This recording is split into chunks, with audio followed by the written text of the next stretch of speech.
아버지 하나님 감사합니다. 오늘 이 시간도 하나님을 예배하는 이 귀한 은혜와 복을 누리게 하심을 감사드립니다. 이 시간 하나님께서 준비하시고 예배하신 시간, 또 우리 가운데 역사하시고 복 주시겠다고 약속하신 그러한 하나님의 시간인 줄 믿습니다. 이 시간 우리 가운데 하나님께서 역사하시고 우리 모두도 하나님의 임재와 하나님의 일하심을 경험하는 귀한 은혜를 누리게 하여 주시옵소서. 부족한 종에게 하나님의 귀한 말씀 주심을 감사드립니다. 부족한 종의 입술을 하나님께서 주장하사 하나님의 귀한 말씀 바르게 수종될 수 있도록 도와주시고, 말씀을 통해 우리의 삶을 하나님 앞에 돌이키며 또 말씀을 통해 우리의 삶을 하나님 앞에 결단할 수 있는 은혜의 시간 될 수 있도록 주께서 우리 가운데 역사하여 주시옵소서. 오직 주님께 모든 것을 맡겨드리며 우리를 구원하신 주 예수님의 이름으로 간절히 기도드립니다. 아멘. 지난 시간에 이어서 시편 25편 두 번째 시간을 오늘 가지려고 합니다. 시편 25편은 지난 시간에도 말씀드렸듯이 시편의 분류상 탄식시에 해당됩니다. 그리고 그 기록자가 다윗이기 때문에 다윗의 탄식시라 할 수 있는 것이지요. 즉 다윗은 우리도 똑같이 이 땅에서 경험하고 있듯이 그 역시도 이 땅을 살아가면서 수많은 위기와 또 큰 어려움을 만나게 되었고, 또 그 앞에 놓여진 자신의 모습을 보고 있는 것입니다. 자신의 무력함과 연약함과 죄인됨을 그가 보게 되는 것이죠. 그 역시도 이러한 힘든 상황과 또 이 어려운 처지 가운데서 이제 하나님 앞에서 탄식하고 있다라는 것입니다. 이것이 예수님을 믿는 하나님의 백성들과 그렇지 아니한 사람들과의 차이인 것이죠. 누구나 똑같이 이 땅에서 어려움을 만나고 문제를 만나고 또 위기를 경험하게 되는데, 예수님을 믿지 않는 사람들은 세상 속에서 그 길을 찾고 세상을 원망하며 세상 속에서 탄식하는 것이죠. 그러나 예수님을 믿는 사람은 하나님 앞에 나아오는 것입니다. 울어도 하나님 앞에서 울고, 또 기도를 해도 하나님 앞에서 기도하고, 하나님이 계신 것을 믿고 하나님이 우리를 구원해 주실 것을 신뢰하고, 그렇게 하나님 앞에서 탄식하는 자들이 바로 예수님을 믿는 사람인 줄 믿습니다. 다윗은 이와 같이 하나님을 향한 믿음을 가진 사람이었죠. 그래서 이렇게 하나님 앞에 나와 탄식하고 있는 것입니다. 우리는 지난 시간에 1절과 7절까지 말씀을 통해 그의 탄식이 세 가지 기도로 되어 있음을 보았습니다. 이제 오늘 살펴볼 이 두 번째 단락에서 다윗은 하나님에 대한 신앙을 분명하게 고백하고 있습니다. 즉 하나님이 어떤 분이신지, 또 여호와 하나님께서 안내하시는 그 여호와의 길은 과연 어떤 길인지에 대해서 분명한 확신을 고백하고 있다라는 것이지요. 오늘 이 다윗의 신앙의 고백을 통해 주시는 이 약속의 말씀이 우리의 고백과 우리의 삶이 되기를 주 예수님의 이름으로 축복합니다. 오늘 8절 말씀 우리 다시 한번 한 목소리로 함께 봉독하도록 하겠습니다. 여호와는 선하시고 정직하시니 그러므로 그의 도로 죄인들을 교훈하시리로다. 아멘. 여호와는 선하시고 정직하시니, 우리 하나님은 선하시고 좋으신 하나님이신 줄 믿습니다. 사실 이 다윗의 고백은 매우 놀라운 고백이라 할 수 있습니다. 왜냐하면 이 고백은요, 다윗이 잘 나가고 있을 때에, 그가 아무런 문제가 없을 때에, 그가 평온할 때 이루어진 그런 고백이 아닙니다. 그는 오히려 수많은 위협과 또 생명의 위협 속에서, 또 많은 어려움과 자신의 제약으로 인하여 또 큰 낙심 가운데 있는 바로 그때에 그가 이와 같이 고백하는 것입니다. 하나님은 선하십니다. 하나님은 참 좋으신 하나님이십니다. 그는 시편 23편 1절에도 여호와는 나의 목자시니 내게 부족함이 없으리로다 라고 고백했고, 또 이어서 6절에서는 내 평생의 선하심과 인자하심이 반드시 나를 따를 것이다 라고 그는 고백했습니다. 즉 사망의 음침한 골짜기와 같은 그런 상황과 그런 어려운 환경 속에서도 여전히 다윗은 하나님을 어떻게 고백한다는 것입니까? 하나님은 나의 선한 목자시고 그리고 그의 선하심이 나를 평생 따를 것이다 라고 고백하고 있다라는 것이지요. 진실로 우리 하나님은 선하신 하나님, 좋으신 하나님이신 줄 믿습니다. 시편 118편 1절에도 여호와께 감사하라, 그는 선하시며 그의 인자하심이 영원하미로다. 우리에게 감사하라 라고 말씀하죠. 그리고 그 이유가 무엇입니까? 하나님이 선하시고 하나님의 인자하심이 영원하기 때문이다 라고 말씀하고 있습니다. 요한일서 1장 5절 말씀에도 우리가 그에게서 듣고 너희에게 전하는 소식은 이것이니 곧 하나님은 빛이시라, 그에게는 어둠이 조금도 없으시다는 것이니라. 하나님께는 어둠이 조금도 없음을 믿으시길 바랍니다. 하나님의 그 존재 자체도, 하나님께서 이 땅을 다스리고 또 섭리하시는 그의 통치 속에도 어둠이 조금도 없는 것입니다. 우리에 대해 하나님께서 세운 그 계획 속에도, 또 우리를 하나님께서 이끌고 가시는 그의 방법 속에서도 어둠이 조금도 없다라는 것입니다. 우리 하나님이 선하시기 때문에 하나님께서 행하시는 그 모든 일이 다 선함을 믿으시길 바랍니다. 예레미야서 29장 11절에도 여호와의 말씀이니라, 너희를 향한 나의 생각을 내가 아나니 평안이요 재앙이 아니니라, 너희에게 미래와 희망을 주는 것이니라. 하나님은 우리에게 심술궂게 그렇게 우리를 힘들게 하시는 분이 아니십니다. 하나님은 오히려 우리에게 평안을 주시는 분, 우리에 대한 모든 생각이 평안이신 분이 바로 우리 하나님이신 줄 믿습니다. 마태복음 7장 11절에도 너희가 악한 자라도 좋은 것으로 자식에게 줄 줄 알거든 하물며 하늘에 계신 너희 아버지께서 구하는 자에게 좋은 것으로 주시지 않겠느냐. 아멘. 우리 하나님은 악한 분이 아니시라는 것이죠. 하나님은 항상 좋은 것을 우리에게 주시는 하나님이심을 믿으시길 바랍니다. 그러므로 하나님의 선하심에 대해서, 또 그가 인도해 가시는 그 모든 길에 대해서 우리는 결코 의심하지 말아야 하는 것입니다. 우리에게 주어지는 모든 일들, 내가 지금 경험하고 있는 모든 상황과 그 환경 속에 하나님의 선하심이 있음을 우리는 신뢰해야 하는 것이죠. 어떤 어려움 속에서도, 또 어떤 힘듦 속에서도 오늘 이 말씀의 다윗의 고백과 같이 우리 하나님은 선하신 분이십니다. 우리 하나님은 좋으신 하나님이십니다. 가장 좋은 것으로 우리를 인도하시는 하나님이십니다 라고 고백해야 될 줄 믿습니다. 우리 하나님은 또한 정직하신 하나님이십니다. 세번역 성경과 쉬운 성경에 보면 이 정직하다라는 것을 올바르다라고 번역하고 있죠. 즉 하나님이 올바르시다라고 고백하고 있는 것입니다. NIV 성경에도 이것을 upright, 똑바르다, 올곧다라고 번역하고 있죠. 하나님이 옳다라는 것입니다. 세상이 아니라, 내가 아니라, 우리가 아니라 하나님이 옳으심을 고백하시기를 바랍니다. 언제나 하나님이 옳고 하나님의 말씀이 옳습니다.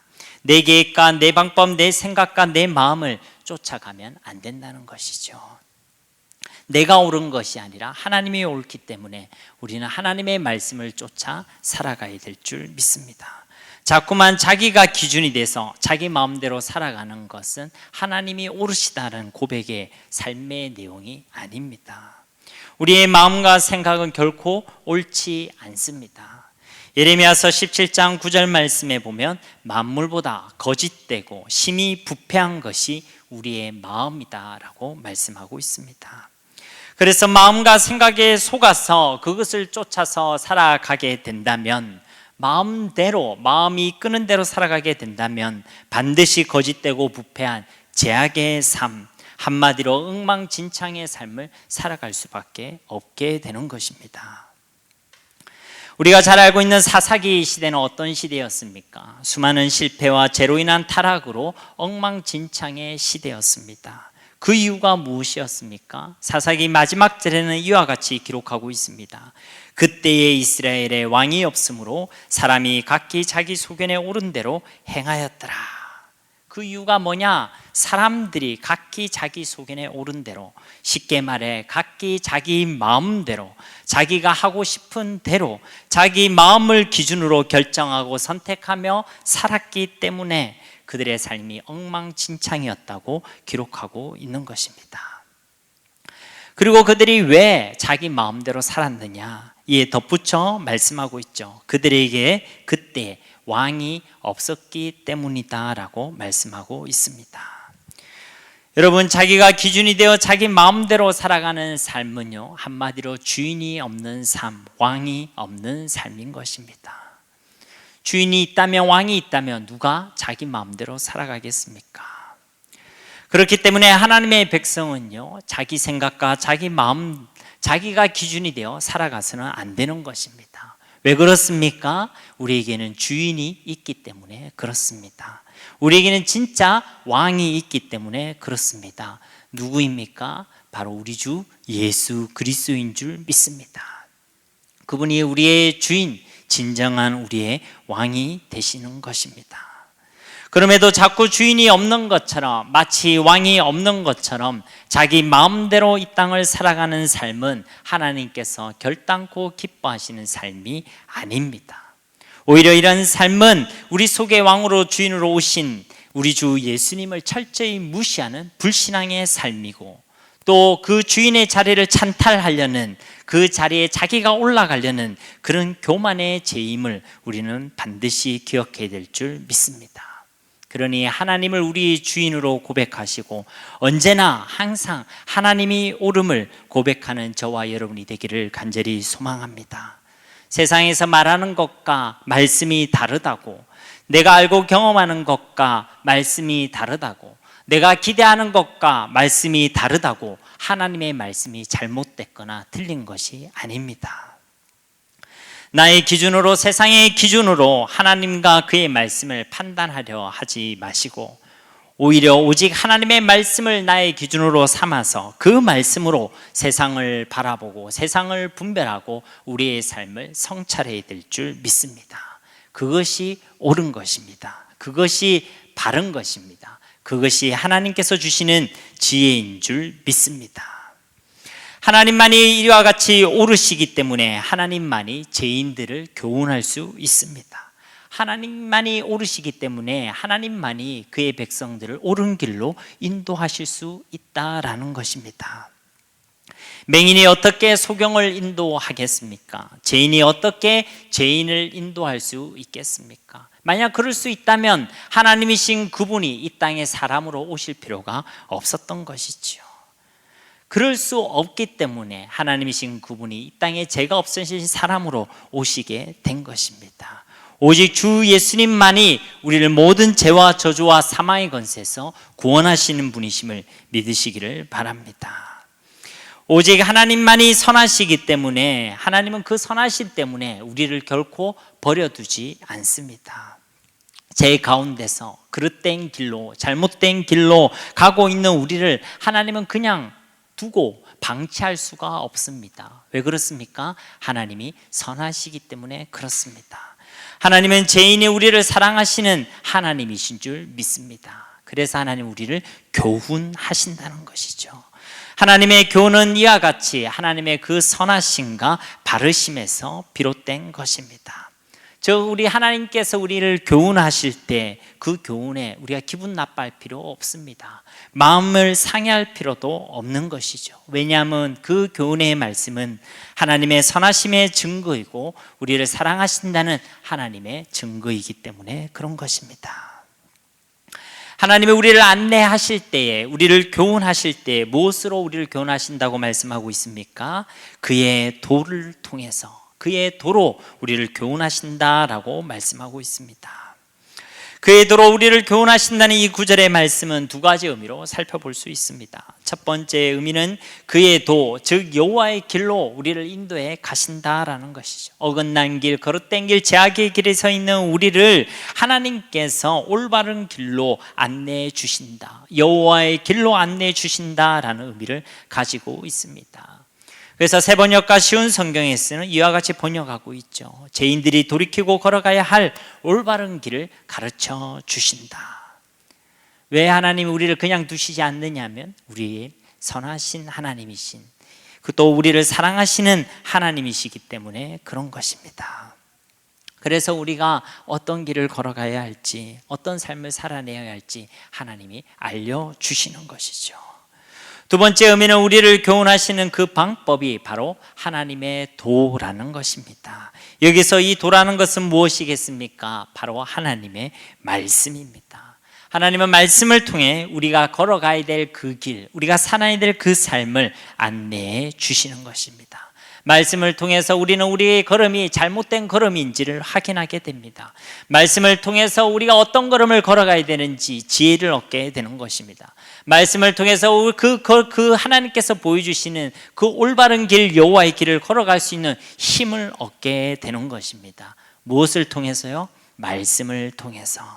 그러니 늘 하나님의 말씀을 가까이 하는 지혜와 은혜가 있기를 주님의 이름으로 축복합니다. 말씀이 하나님의 방법인 것입니다. 오늘 9절 말씀에도 온유한 자를 정의로 지도하시며 온유한 자에게 그의 도를 가르치시리로다. 아멘. 여기서 이 온유한 자는 겸손한 자로 번역할 수 있습니다. 새 번역 쉬운 성경에도 겸손한 자라고 이야기하죠. 하나님 앞에 또 사람 앞에 겸손한 자를 이야기합니다. 겸손이란 것은 그냥 허리를 숙이고 또 말을 예쁘게 하는 것을 이야기하지 않습니다. 겸손이란 것은 하나님 앞에 자기가 죄인인 것을 깨닫게 되는 것이죠. 도무지 예수 그리스도의 피의 은혜가 아니고는 구원받을 수 없는 그런 몹쓸 죄인임을 그가 깨닫기 때문에 남을 나보다 낮게 여기는 것, 그것이 바로 겸손인 줄 믿습니다. 오늘 8절 말씀과 이 9절 말씀을 연결해 볼 때 결국 이 온유한 자는 어떤 자이겠습니까? 하나님께서 그의 말씀으로 그의 도로 죄인들을 교훈하실 때에 그 하나님의 말씀을 온유함으로 순순히 받아들이고 그 말씀을 따르는 사람을 의미하는 것입니다. 우리는 하나님 말씀 앞에 겸손한 사람 그리고 온유한 사람이 되어야 할 줄 믿습니다. 말씀을 듣고 그 말씀이랑 상관없이 살아가는 것이 아니라 그 말씀을 들었을 때 우리의 마음에 새기고 그 말씀에 순종하는 그런 사람이 되어야 한다라는 것입니다. 우리는 성경에서 가인이라는 인물을 잘 알고 있습니다. 창세기 4장 7절에 보면 네가 선을 행하면 어찌 낯을 들지 못하겠느냐, 선을 행하지 아니하면 죄가 문에 엎드려 있느니라. 제가 너를 원하나 너는 죄를 다스릴지니라. 하나님께서 가인이 분노하고 있는 것을 봅니다. 야, 너 왜 분노하고 있어? 왜 너는 그 분노의 마음을 품고 있어? 죄가 너를 유혹하고 있어. 그러니 너는 그 죄에 잠식되지 말고 그 죄를 다스려 라고 하나님께서 말씀하십니다. 능력이 없는 저와 같은 이런 목사가 이야기하는 것이 아니라 하나님께서 친히 말씀하고 있다라는 것입니다. 여러분 어떻게 하겠습니까? 죄가 우리 눈앞에 있다고 하나님이 경고해 주십니다. 그 죄를 다스려라 라고 이야기합니다. 가인도 그 말씀을 그러면 하나님이 말씀하시니까 내가 그 말씀에 순종해야지 그렇게 했습니까? 그렇지 않죠. 8절 말씀, 이어진 8절 말씀에는 이렇게 기록되어 있습니다. 가인이 그의 아우 아벨에게 말하고 그들이 그들에 있을 때 가인이 그의 아우 아벨을 쳐 죽이니라. 하나님의 말씀을 들었는데 그 말씀을 온유함으로 듣지 아니하고 오히려 나가서 그 말씀을 듣고 즉시 그의 아우를 불러 아우를 들여서 쳐 죽였습니다. 온유하게 받아들이지 아니했다. 하나님의 말씀을 들었는데 그 말씀이 내 마음속에 왔는데 그 말씀대로 살지 아니했다. 말씀은 말씀이고 삶은 삶이고 말씀은 말씀이고 나는 내 마음대로 살겠다. 아무리 말씀이 나를 경고해도 나는 내 마음대로 내 감정대로 내 생각대로 내 경험대로 살겠다.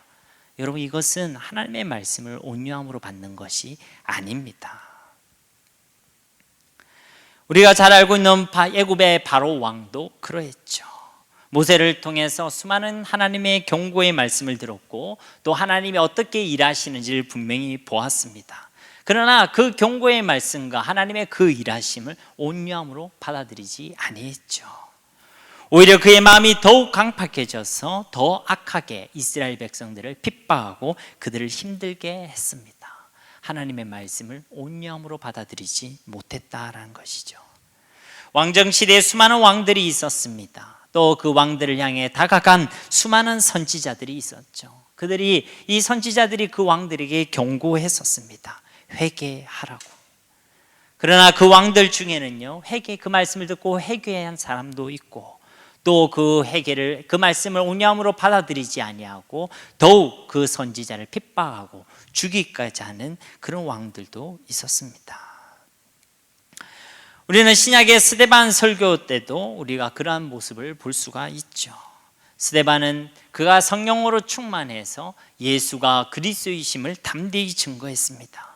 그 복음을 들은 사람들 가운데도 가슴이 찔려서 회개하는 사람들이 있었고, 또 반면에 똑같이 가슴이 찔렸지만 오히려 분노하고 그 스데반에게 돌을 들어서 그를 쳐 죽이는 사람들도 있었습니다. 누가 하나님의 말씀을 온유함으로 받아들인 사람인 것입니까?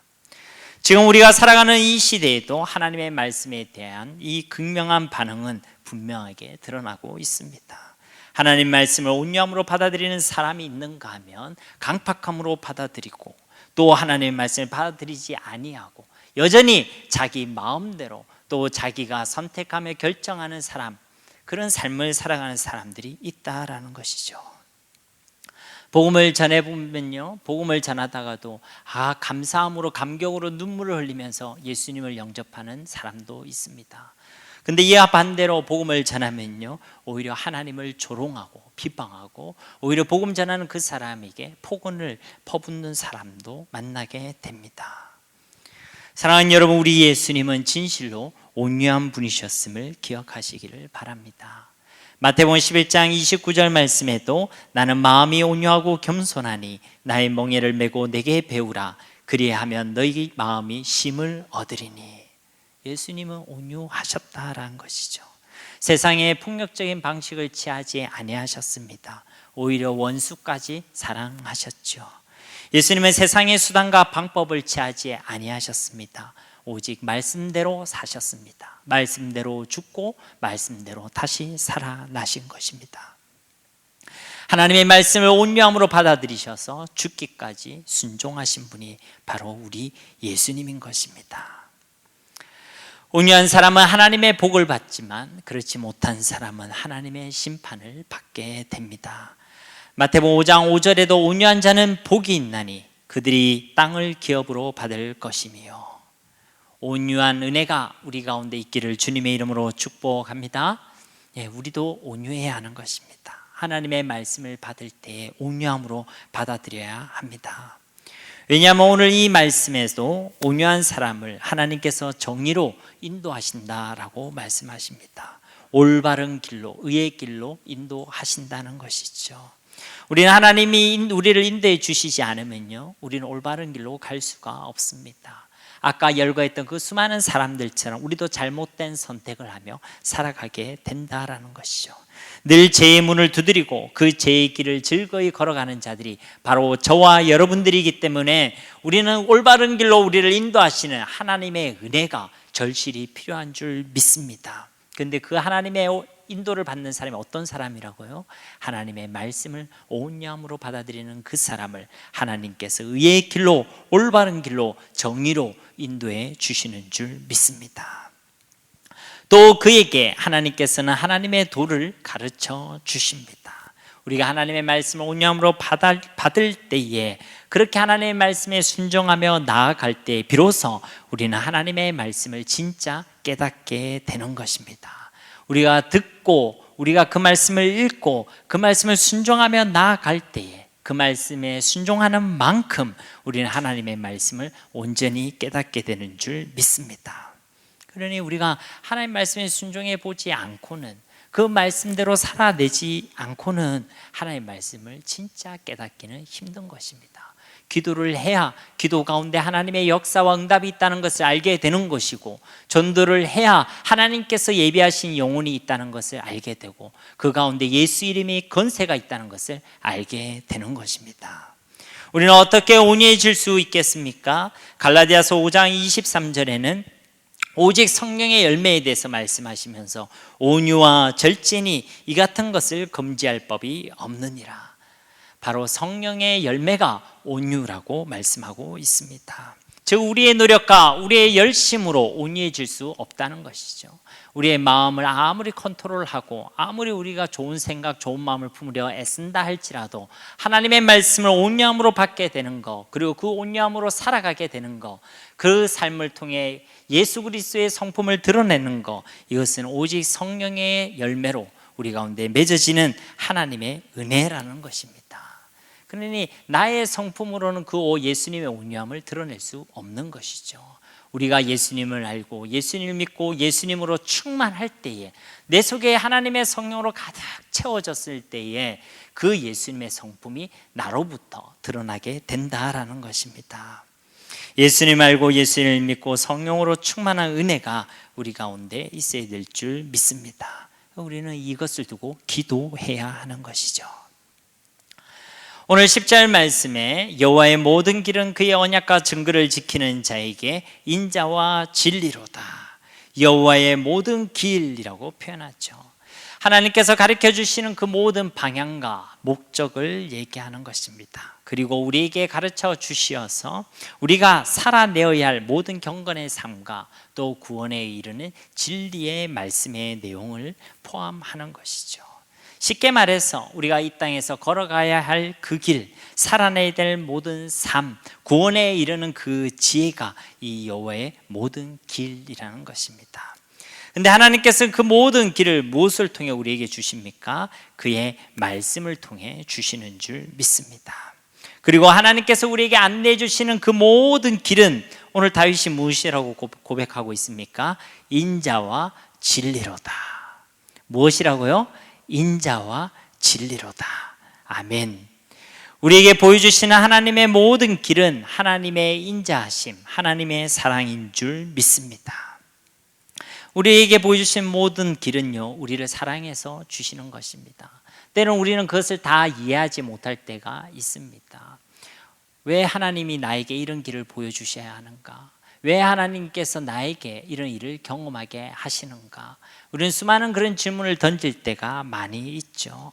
우리가 조금만 하나님 앞에 나아가서 그 길을 놓고 기도하면요, 하나님께서 우리를 사랑해 주셔서, 사랑하셔서 그 길을 주셨음을 우리는 알게 되는 것입니다. 여러분이 서 있는 길 속에서 그 하나님의 사랑을 경험하고 있습니까? 그러면 여러분은 감사하게 될 것입니다. 만약에 하나님의 그 사랑을 못 보고 있습니까? 괜찮습니다. 반드시 우리가 걸어가는 그 걸음과 그 길 속에서 하나님의 사랑을 경험하게 하시는 하나님의 약속의 말씀이 있음을 기억하시길 바랍니다. 그리고 여호와의 모든 길은 진리라고 표현되어져 있죠. 진짜 길이다라는 것입니다. 하나님께서 보여주시는 그 길이 때로는 우리가 생각한 것과 다를 수 있습니다. 험한 길, 좁은 길, 고난의 길일 수 있다라는 것이죠. 내가 가기 싫은 길일 수도 있습니다. 내가 선택하기 힘든 그런 길일 수도 있습니다. 그러나 그것이 진짜 우리를 사랑해서 주시는 여호와의 길임을 믿으시기를 바랍니다. 가짜 길은요, 우리를 헛된 곳으로 안내합니다. 허무함으로 안내하기도 하고요, 또 실패와 불행, 그리고 제약과 멸망의 길로 안내하는 것입니다. 우리의 마음을 쫓아서 살아가게 되고 또 우리의 마음을 쫓아 선택한 길을 걸어가게 된다면 그 결말이 이와 같을 수 있다는 것이죠. 그러나 하나님께서 보여주시고 하나님께서 안내하시는 길은 진짜 길입니다. 진짜 행복을 누리는 길, 진짜 하나님을 만나는 길, 진짜 이 땅에서 세상을 이기는 길, 진짜 응답받고 하나님을 경험하는 길, 진짜 내가 살고 나를 통해 많은 사람을 살리는 길, 그것이 바로 하나님께서 보여주시는 여호와의 길인 줄 믿습니다. 우리가 살 길, 우리의 생명의 길이 바로 하나님의 길이라는 것이지요.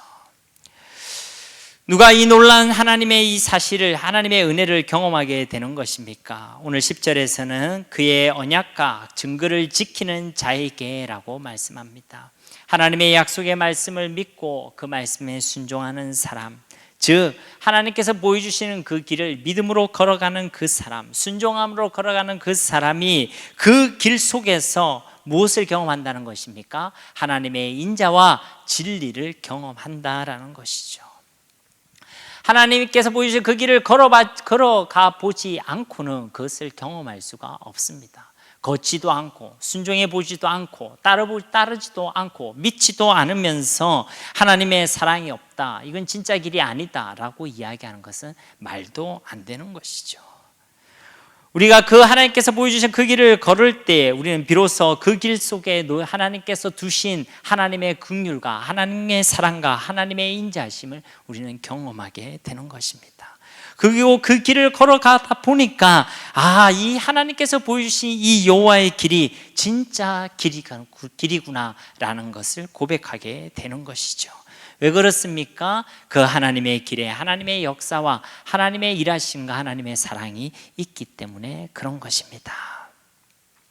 그러니 이 길을 걸어가는 사람은 세상의 다른 길을 가지 않습니다. 가지 마라가 아니라 갈 수가 없습니다. 이 길이 진짜인데, 진짜 내가 살 길인데, 내가 진짜 하나님의 은혜와 복을 누리는 길인데 어떻게 다른 길을 택할 수 있겠습니까?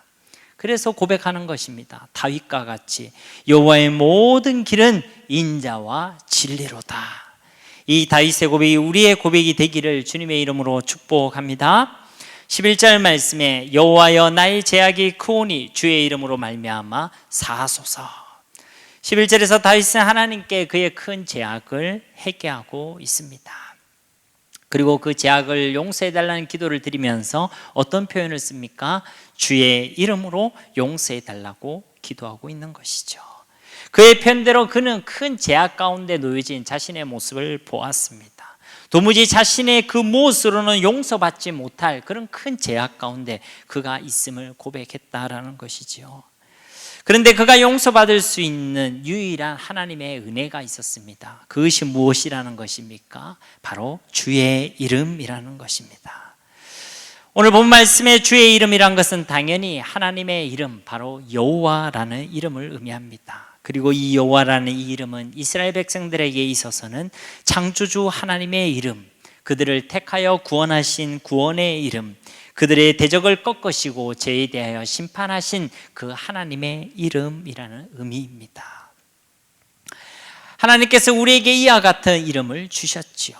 우리를 새롭게 창조하시는 이름, 또 우리를 완전한 구원에 이르게 하는 바로 그 이름, 모든 죄와 사망의 권세에서 승리하는 그 이름을 우리에게 주셨습니다. 누구의 이름입니까? 바로 예수 그리스도의 이름입니다.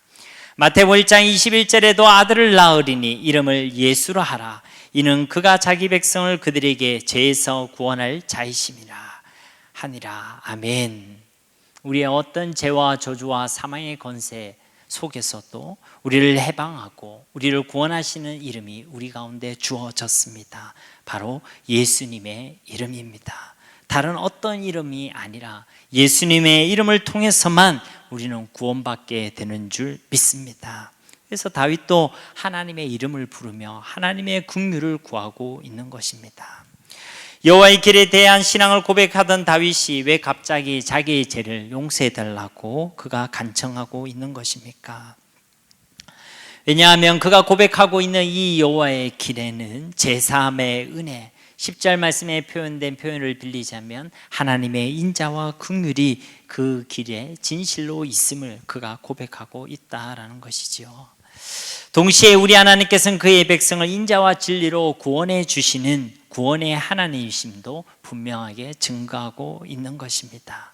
사실 우리가 매일 걷는 그 길에는 얼마나 많은 제약들과 실수와 실패가 있는지 모릅니다. 진리의 길, 진짜 길이 아닌 세상의 헛된 길, 거짓된 길 속에는 얼마나 많은 유혹들과 시험이 도사리고 있는지도 모릅니다. 그리고 우리는 그것에 수많이 넘어지고 걸리고 또 실패하는 우리의 모습을 보게 되는 것이죠. 그러나 여호와의 하나님의 길에는 긍휼이 있습니다. 하나님의 인자하심과 그분의 사랑과 제사함의 은혜를 주시는 구원의 은혜, 영생의 복이 여호와의 길에 있음을 믿으시기를 바랍니다. 오직 주의 이름을 통해서, 예수 그리스도의 이름을 통해서 우리는 그 은혜를 누리게 되는 것입니다. 또한 우리가 그런 죄 가운데서 돌이킬 때 우리는 여호와의 길을 갈 수가 있다라는 것이죠. 우리가 죄의 길을 가면서 여전히 똑같이 반복적으로 그 제 길을 선택하면서 여호와의 길도 갈 수 있다라는 것은 우리만의 착각입니다. 철저히 회개하고 돌이켜야 되는 것이죠. 내가 약한 부분이 있습니다. 반복되어져서 넘어지고 또 걸리고 또 우리의 올무와 덫이 되는 그 무엇이 있을 수 있겠죠. 그것에서 돌아서야 하는 것입니다. 그것을 끊어내어야 하는 것입니다. 누구의 이름으로요? 주 예수님의 이름으로. 그래야 하나님께서 보여주신 그 여호와의 길을 온전히 걸어갈 수가 있는 것입니다. 12절 말씀에 여호와를 경외하는 자 누구냐? 그가 택할 길을 그에게 가르치시리로다. 12절 말씀에도 하나님께서 인생들이 선택해서 걸어가야 할 여호와의 길을 가르쳐 주시겠다고 약속하고 있습니다. 우리 인생은 선택의 연속이라고 그렇게 표현하죠. 그래서 누군가는 우리 인생은 ABCD에서 B와 D 사이에 C다라고 표현합니다. 그런 말씀 들어보셨죠? B는 birth, 태어나다. 그리고 D는 death, 죽음을 의미하는 것이고 그 사이에 있는 C다. C는 무엇이겠습니까? choice, 선택이다라는 것이죠. 우리 인생은 선택하며 살아간다라는 것이죠. 그런데 그 선택 가운데 우리가 무엇을 선택하며 어떤 길을 선택하는가는 정말로 중요한 문제다라는 것입니다. 소돔과 고모라 사건을 우리는 기억하죠. 롯이 무엇을 선택했습니까? 눈앞에 보이는 부유함과 번영을 선택했고 그 결과가 어떠했는지는 우리가 잘 알고 있는 바입니다. 가나안을 정탐했던 12정탐꾼들 중에 10명의 정탐꾼은요, 우리는 메뚜기와 같다면서 하나님의 말씀에 대한 믿음을 선택하지 않고 현실과 상황을 선택했죠. 빌라도는 어떠했습니까? 죄가 없으신 예수님이 아니라 많은 백성들이 요구했던 바라바를 놓아줬죠. 그렇게 사람의 시선과 대중의 인기와 정치적인 유익을 선택했던 것입니다.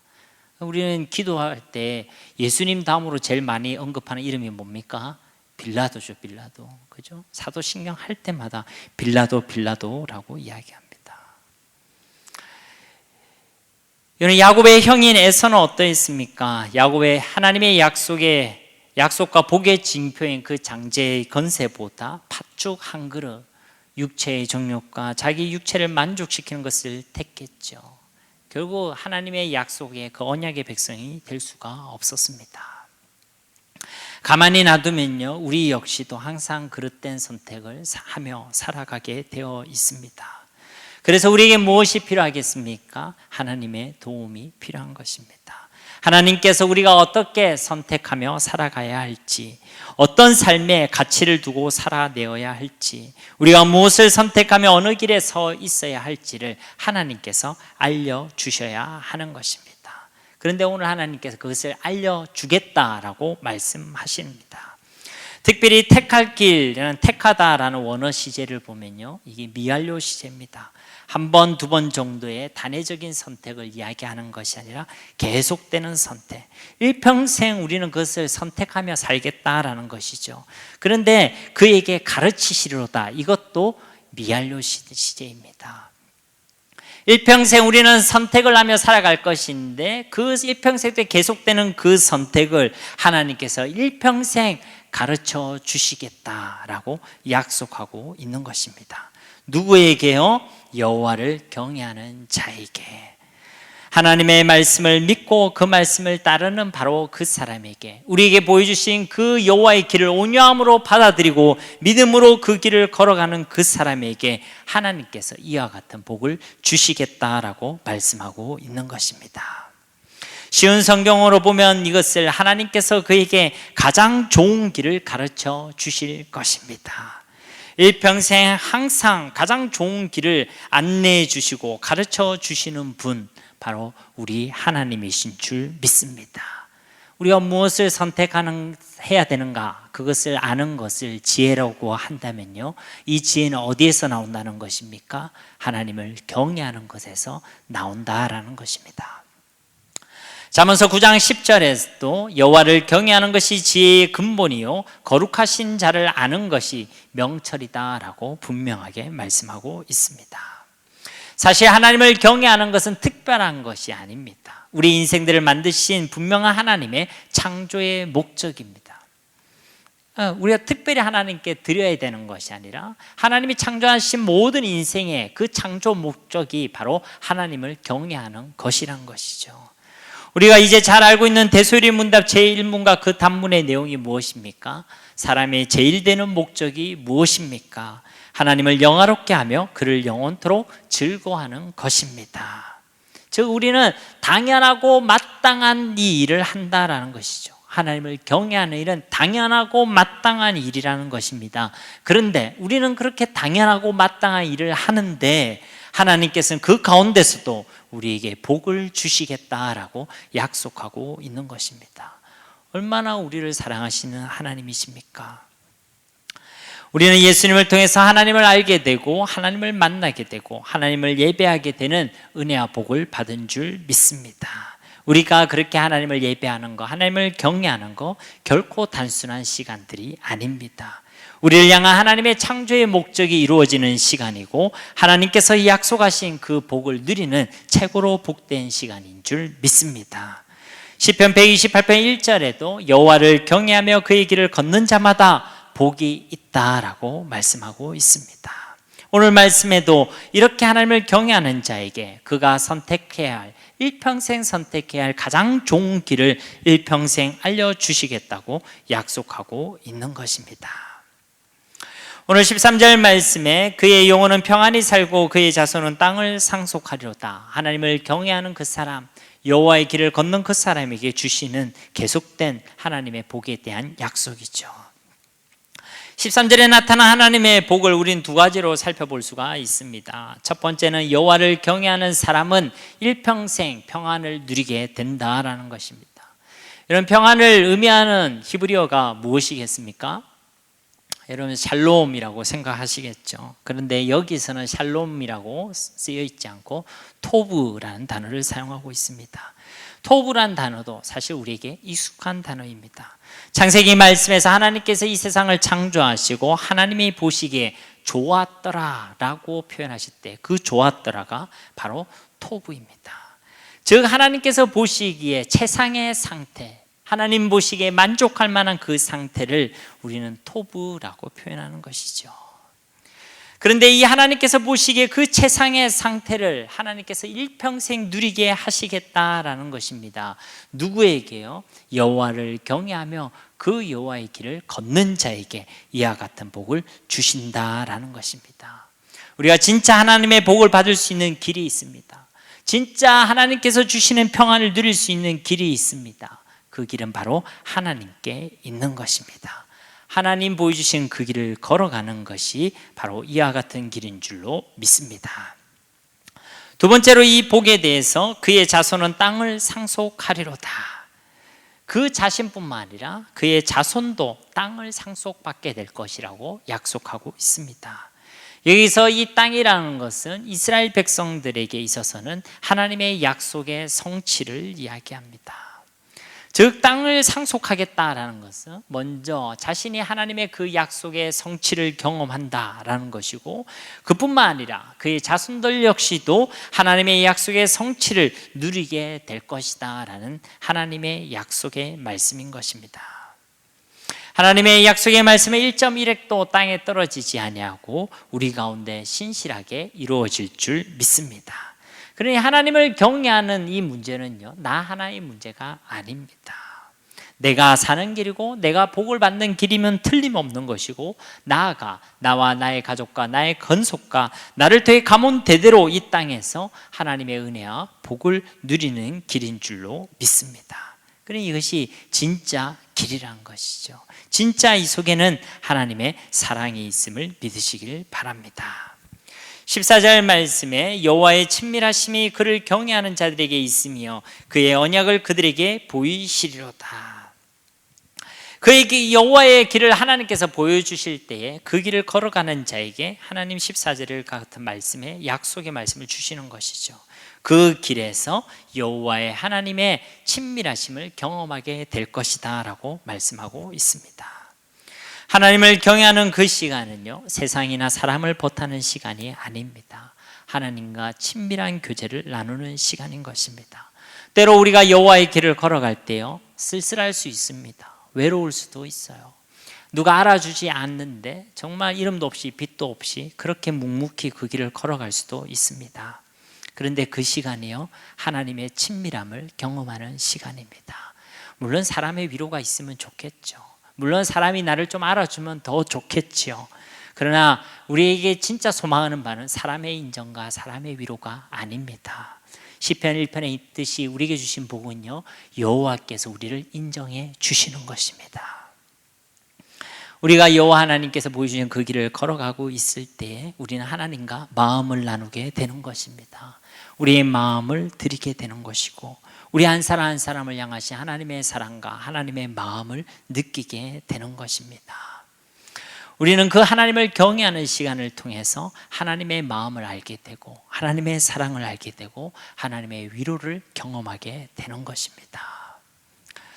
그래서 쉬운 성경에서 이것을 자신의 생각을 알려준다라는 표현으로 기록하고 있습니다. 경외하는 자에게 하나님의 마음과 하나님의 생각을 알려준다라는 것이죠. 그에게 그의 언약을 보이신다라고 약속하고 계십니다. 이 보인다는 건 눈으로 본다라는 단어를 사용하지 않고요, 여기서는 야다라는 단어를 사용하고 있습니다. 즉 안다, 이해한다라는 그런 의미죠.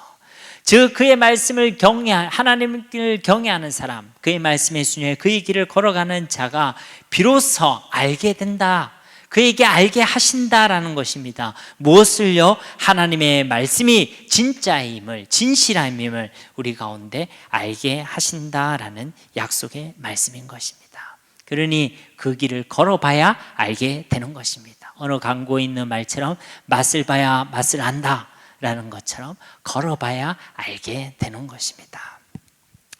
우리 마지막 15절 말씀 우리 함께 봉독하도록 하겠습니다. 내 눈이 항상 여호와를 바라보면 내 발을 그물에서 벗어나게 하실 것이미로다. 아멘. 15절에서 다윗은 분명하게 고백하죠. 저는 항상 여호와 하나님만 바라보겠습니다. 내가 바라보는 것은 하나님께서 보여주시는 그 길밖에 없습니다. 왜냐하면 그 길이야말로, 하나님이야말로 나의 발을 그물에서 벗어나게 하실 것이기 때문입니다. 여러분, 다윗은 수많은 어려움 속에서도 세상의 다른 길을 구하지 아니하고 있습니다. 그는 오직 여호와의 길을 구하고 있음을 우리는 기억해야 될 줄 믿습니다. 다윗의 시선은요, 그를 힘들게 하는 사람이나 환경이나 상황을 바라보지 않고 있습니다. 그는 그의 고백처럼 항상 오직 하나님만을 바라봅니다 라는 그 고백처럼요, 하나님을 바라보고 있는 것입니다.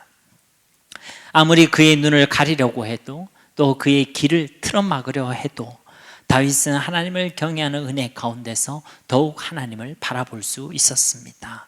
더욱 하나님의 음성에 귀를 기울일 수가 있었다라는 것입니다. 이것이 이 세상 가운데서 하나님 백성이 이기고 승리하며 하나님의 역사를 경험하게 되는 하나님의 지혜인 줄 믿습니다. 우리가 하나님만 바라봐야 하는 것이죠. 세상의 다른 것을 바라보며 염려와 두려움만 찾아오게 되는 것입니다. 그런데 그런 염려로 달라지는 것은 아무것도 없습니다. 예수님도 말씀하셨잖아요. 너희 중에 누가 염려함으로 그 길을 한 자라도 더할 수 있겠느냐. 오히려 그 염려 가운데 있으면 가시나무 가운데 있는 그 가시떨기 가운데서 심겨진 말씀처럼 오히려 그 말씀이 심겨지지 않고 열매 맺지 못한다라고 말씀하고 있습니다. 그래서 빌립보서 4장 6절에는 아무것도 염려하지 말고 다만 모든 일에 기도와 간구로 너희 구할 것을 감사함으로 하나님께 아뢰라 라고 말씀하십니다. 하나님만 바라보라는 것이죠. 어려움과 위기 가운데서 필요한 것은 합리적인 생각도 아닙니다. 요한복음 6장에 보면 오병이의 기적이 나오죠. 예수님이 무리들을 보십니다. 5,000명, 또 여자 어린애가 합치면 약 2만 명이라는 사람들이 나타났죠.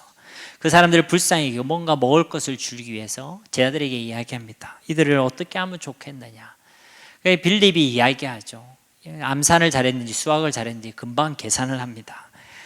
지금 보니까 인원이 이만큼이고 이 사람들에게 떡을 먹이려고 하면 아무리 못해도 200데나리온이 필요합니다. 데나리온은 하루 일당 아닙니까? 하루 일당을 10만 원씩 계산하면 한 2천만 원이 필요합니다. 예수님. 여러분 굉장히 똑똑한 친구 아닙니까? 굉장히 합리적이고 또 셈이 빠른 친구 아니겠습니까? 그런데 그것으로는요 하나님의 기적과 하나님의 역사를 경험하지 못합니다.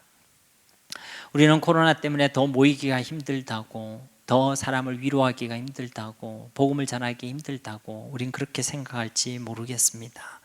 그러나 제가 이번 주에 셀 인도자 모임, 리더 모임을 마치고 나서 한 셀로부터 보고를 받았어요. 그 셀은 이제 코로나 때문에 사람이 못 모이니까 둘이서 모이는 겁니다. 셀 인도자 1명, 셀 성김이 1명. 그래도 셀 성김이라도 1명 있으니 얼마나 다행입니까? 그죠? 예. 근데 그 셀 인도자님은요, 자기도 상황이 편하지 않습니다. 아버지가 암으로 투병 중에 계세요. 얼마나 속 시끄럽겠습니까? 그런데도 그 와중에도요, 그 셀원들 중에 나오지 않는 사람들을 신방하고, 셀 성김이랑 같이 신방하고, 그들을 위해 기도하고, 또 153 우리 정식기도 하고 있지 않습니까? 그들이 기도 제목 올려서 함께 기도하고. 그래서 저는 2명이 계속 모이고 있다고 생각했습니다. 그리 보고를 받았고요. 근데 이번 주 왔는데 얼굴 환한 거예요. 목사님 저희 셀이 부흥했습니다. 그래서 1명 정도가 왔는갑다 이랬는데 250%가 부흥했습니다. 몇 명인지 알겠죠?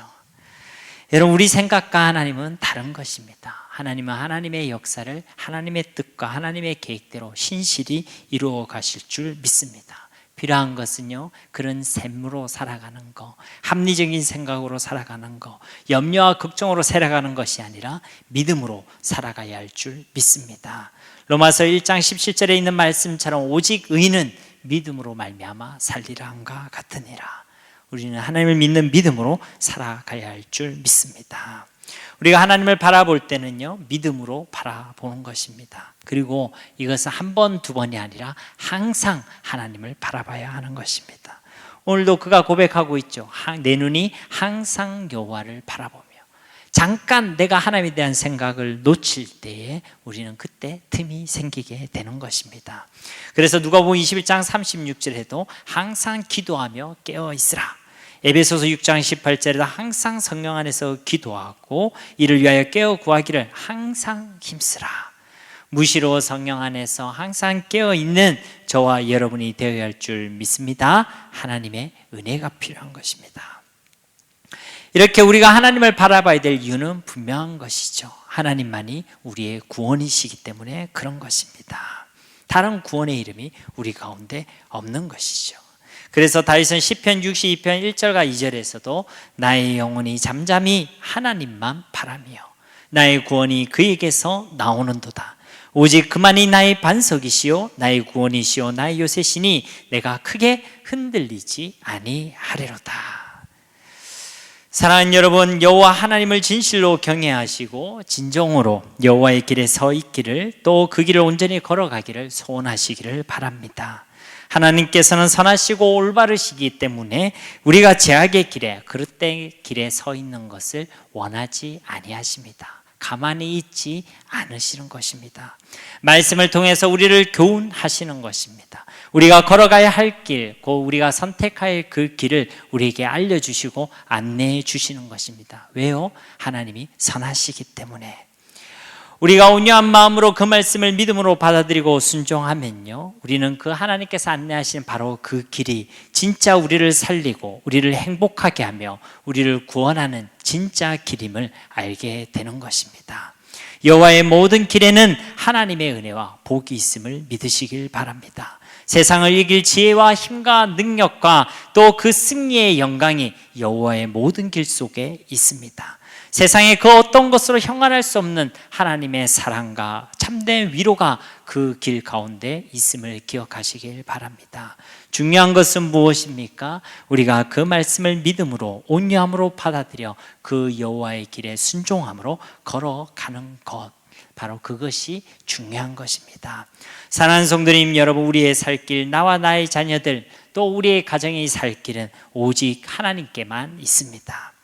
하나님께서 보여주시는 바로 그 길이 진짜 길임을 믿고 그 길을 바라보고 오늘 다윗의 고백처럼 나는 항상 여호와 하나님만을 바라보겠노라고, 나는 세상의 다른 길을 구하지 않겠노라고, 오직 여호와의 길을 믿음으로 감사함으로 기쁨으로 걷겠노라고 우리 고백하고 결단하는 저와 여러분이 다 되시기를 예수님의 이름으로 간절히 축원드립니다.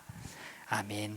우리 이 시간 말씀을 기억하시면서 함께 기도하기를 원합니다. 주님, 우리가 여호와의 길, 하나님께서 보여주신 그 길을 온유함으로 받아들이고 그 길을 걸어가기를 소망합니다. 그 길만이 우리의 살 길임을 믿습니다. 그 길을 걸어갈 수 있는 믿음과 지혜와 은혜를 허락하옵소서. 우리 합심으로 이 시간 기도하며 나아가도록 하겠습니다. 하나님 감사합니다. 우리를 사랑하시는 하나님이신 줄 믿습니다. 우리에게 말씀하시는 그 모든 말씀이 우리를 사랑하시기 때문에 주시는 것인 줄 믿습니다. 우리에게 허락하신 모든 환경과 상황이 우리를 사랑하셔서 주시는 것인 줄 믿습니다. 우리에게 보여주신 그 모든 길 속에 하나님의 진리와 하나님의 인자하심이 있는 줄 믿습니다. 주여, 우리가 이 길을 온유함으로 받아들이고 우리가 이 길을 끝까지 걸어갈 수 있는 은혜와 복을 주시옵소서. 우리는 어떤 길을 택하며 살아갈지 모르는 자입니다. 우둔한 자이고 어리석은 자입니다. 주님, 우리가 어떤 길을 분명히 걸어가야 할지 진짜 길을 선택할 수 있도록 우리를 도우신다고 약속하신 주의 말씀대로 우리를 성령으로 인도하여 주시옵소서. 이것이 내가 살 길, 또 나와 나의 가정이 살 길인 줄 믿습니다.